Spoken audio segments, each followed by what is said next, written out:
Today I'll show you how to remove a green screen in CapCut on PC step by step. If you find this guide helpful, don't forget to like, share, and subscribe for more quick tech tips. Let's get started.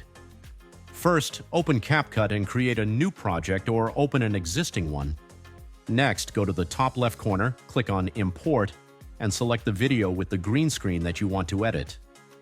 If you want to place a background behind it, import that video or image as well.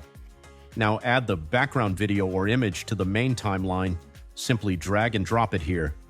Then drag your green screen video into the timeline as an overlay, placing it above the background layer.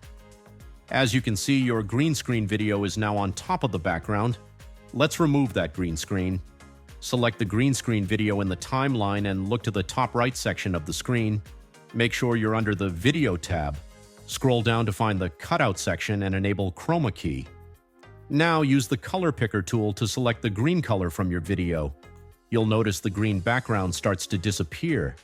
To refine the effect, adjust the Strength slider.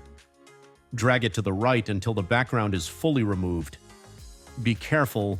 If you go too far, parts of your main video might start disappearing.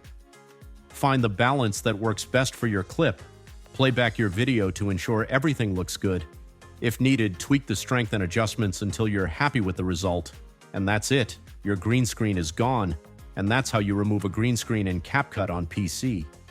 If you found this helpful, give it a like and hit subscribe for more quick tutorials. Got any questions or issues with CapCut, editing, or anything else?